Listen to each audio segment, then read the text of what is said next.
Rewritten stars.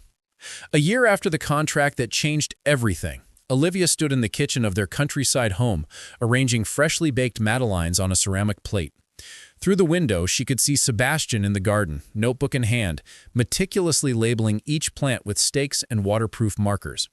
It had become their ritual, these memory reinforcement activities designed by specialists to maintain neural pathways for as long as possible.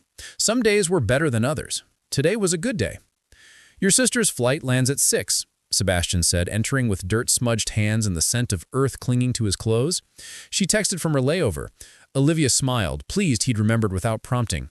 "She's excited to see you, says she's bringing photos from her research trip." "And her new boyfriend," Sebastian raised an eyebrow, snagging a madeleine from the plate. "The marine biologist?" "Conservationist," Olivia corrected, her heart warming at this evidence of his still sharp memory. "And yes, Jake's coming too." Sebastian nodded, washing his hands at the sink.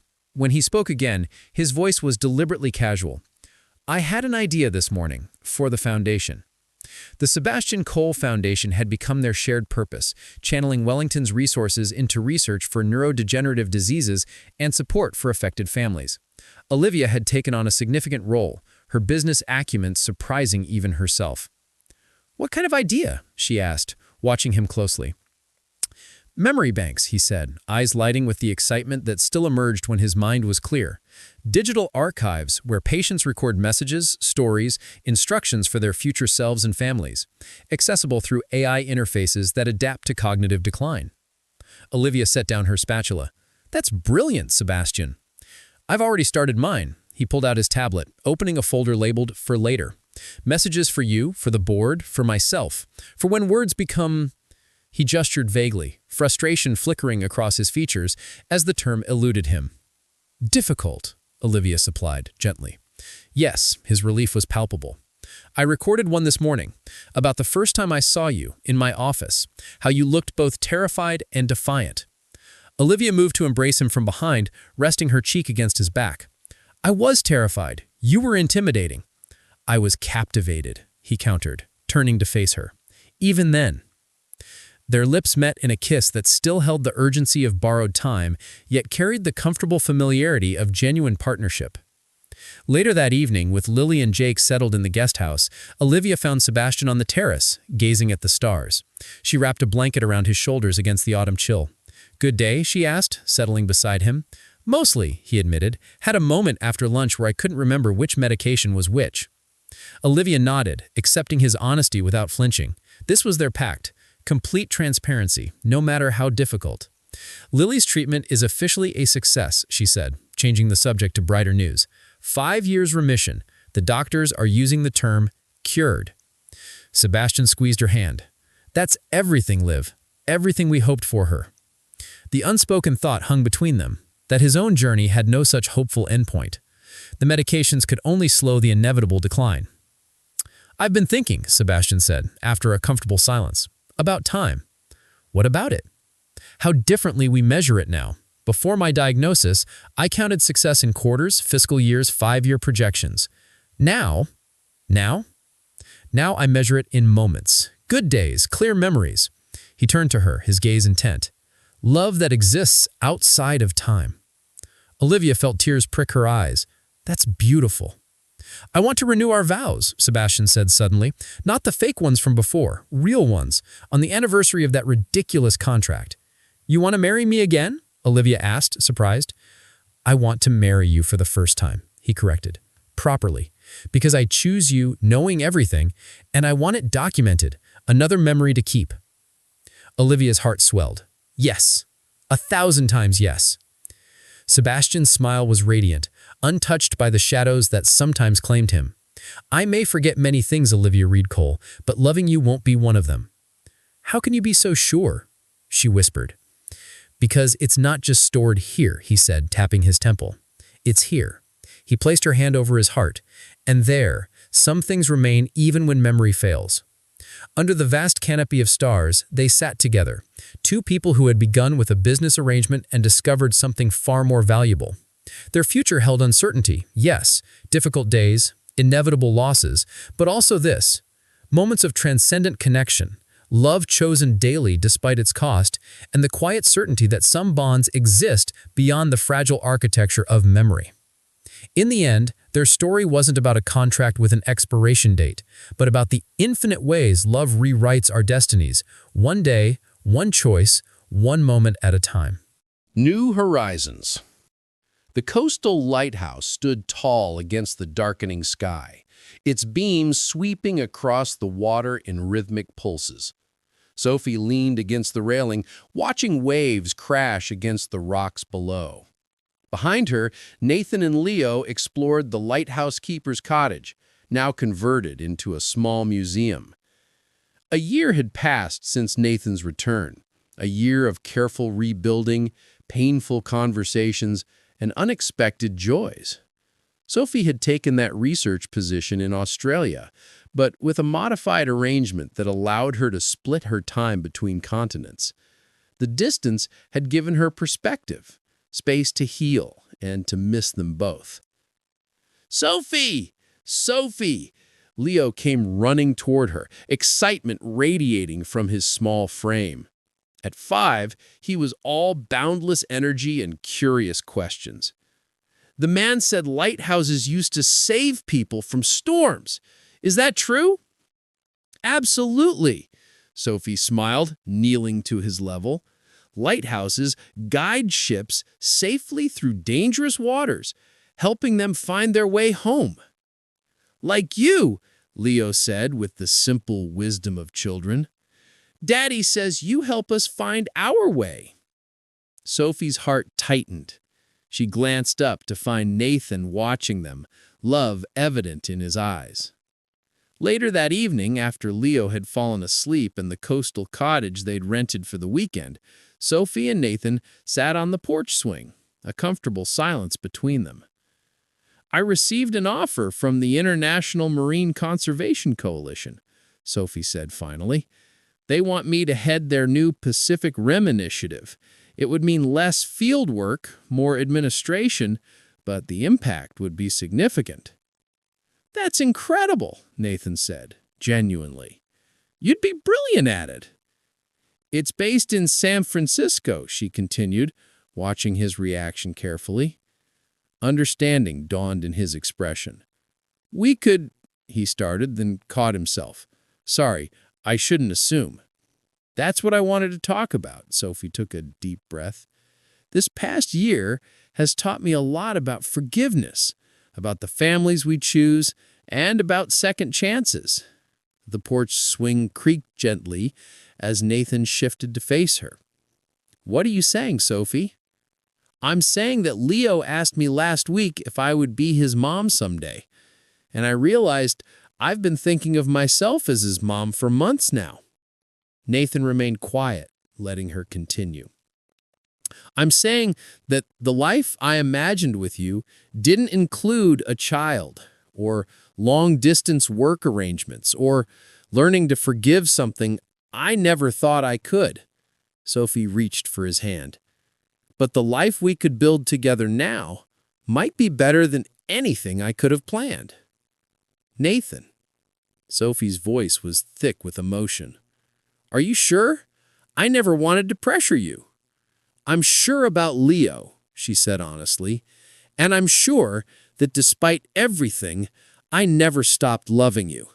The man sitting beside me now, the father who reads bedtime stories and builds sandcastles and puts his son first, he's someone I want to build a life with." Under the lighthouse's sweeping beam, Nathan pulled a small box from his pocket. "I've carried this with me every day since I came back," he said, opening it to reveal a ring different from the one he'd offered before. Simpler, with a pearl nestled among small diamonds. "Not the original ring.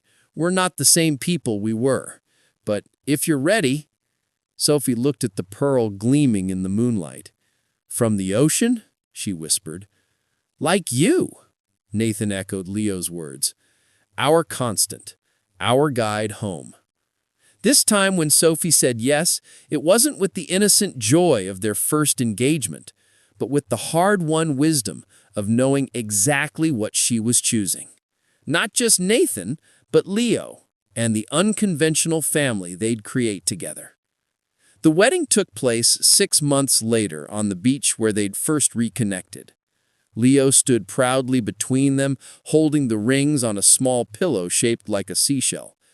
Their vows acknowledged the storms they'd weathered and promised honesty above all else.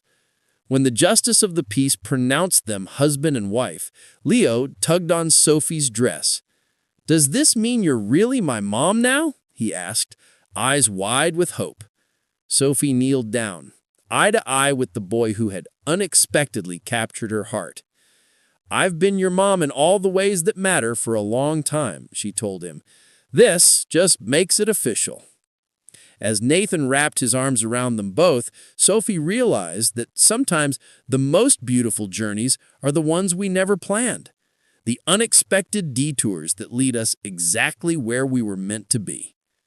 In the distance, the lighthouse beams swept across the darkening sky, guiding ships safely to shore. Sophie smiled, knowing she had finally found her way home. The return.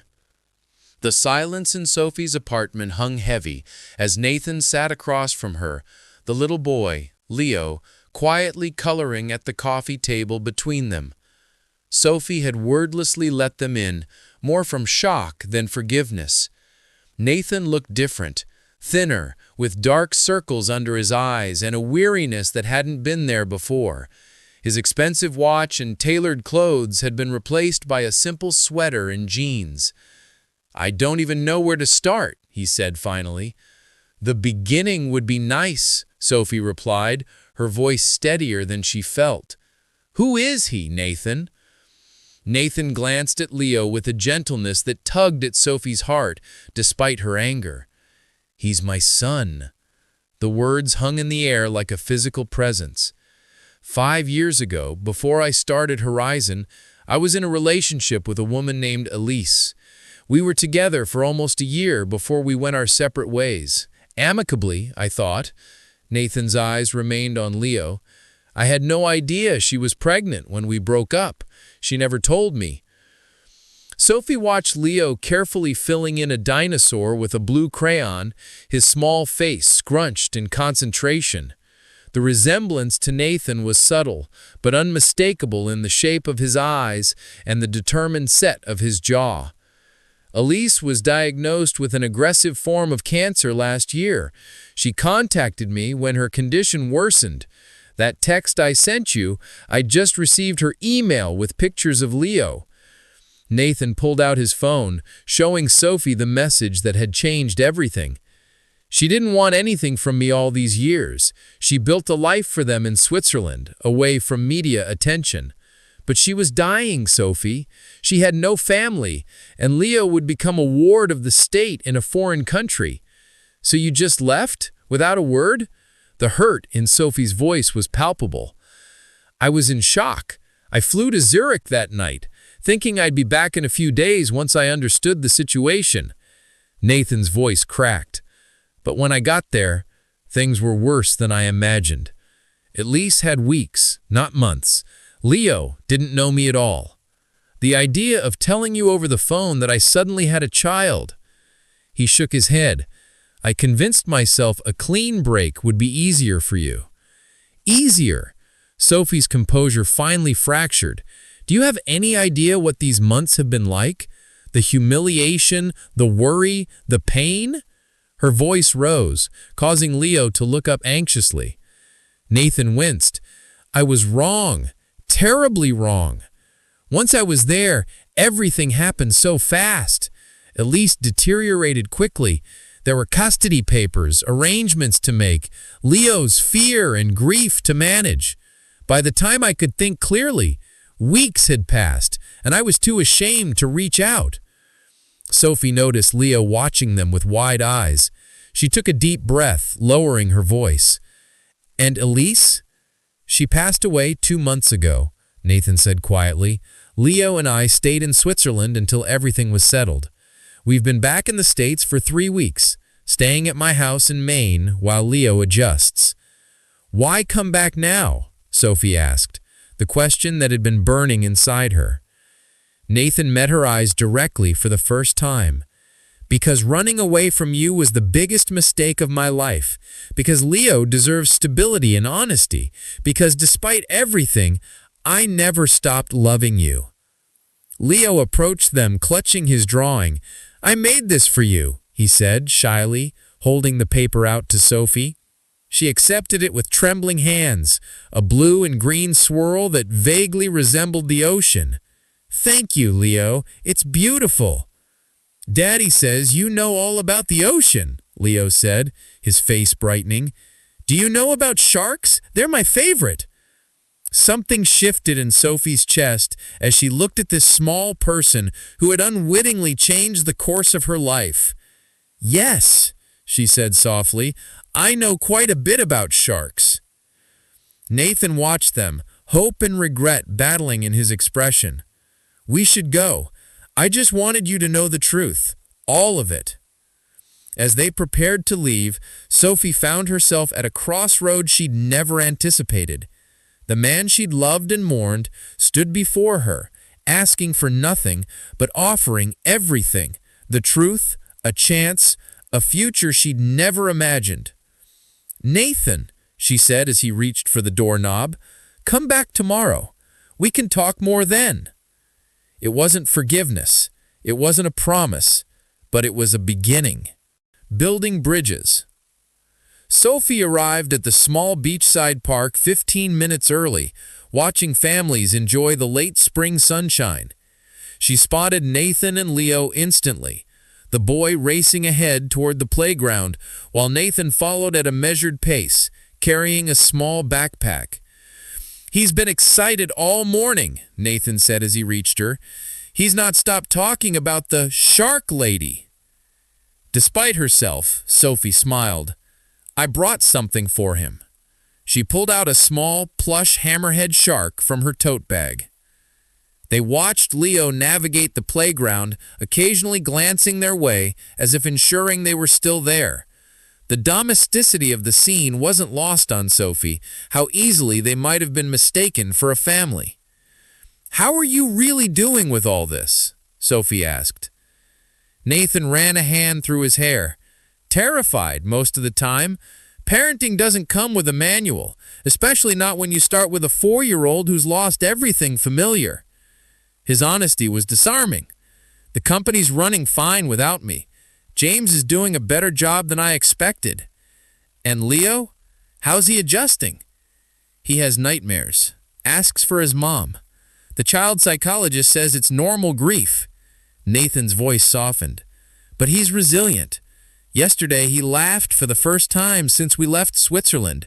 Really laughed. It felt like witnessing a miracle."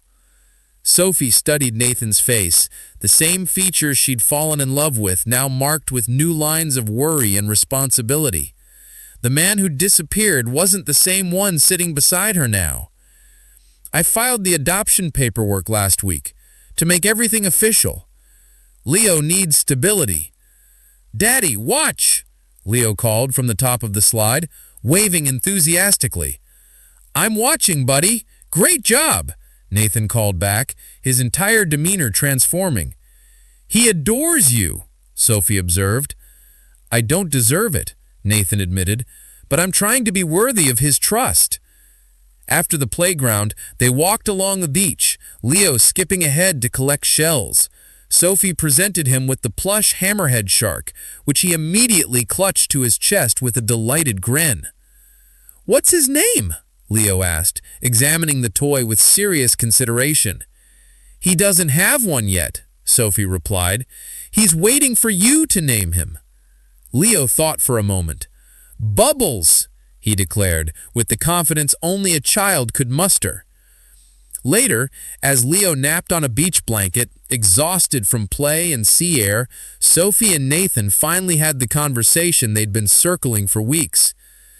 "I want to be clear about something," Sophie said. "I didn't agree to these meetings because I've forgiven you. I'm here because that little boy deserves kindness, and because I need to understand what happened to move forward, with or without you in my life." Nathan nodded. "That's fair. More than fair. The man I knew, The man I agreed to marry wouldn't have disappeared without explanation, no matter the circumstances. Sophie hugged her knees to her chest. That's what I can't reconcile. I've asked myself that question every day, Nathan confessed, how I could hurt the woman I love that way. He paused. When I saw Leo for the first time, something shifted inside me. Suddenly, I wasn't just responsible for my life or my company. I was responsible for this innocent child who'd already lost so much.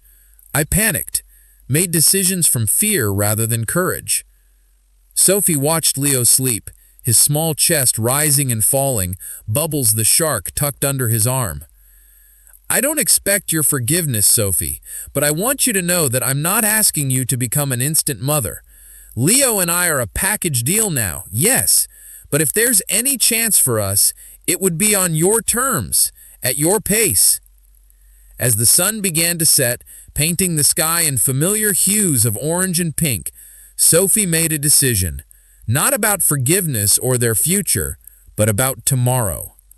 There's a marine touch pool exhibit opening at the aquarium. Leo might enjoy it. It wasn't a promise of forever, but it was another beginning.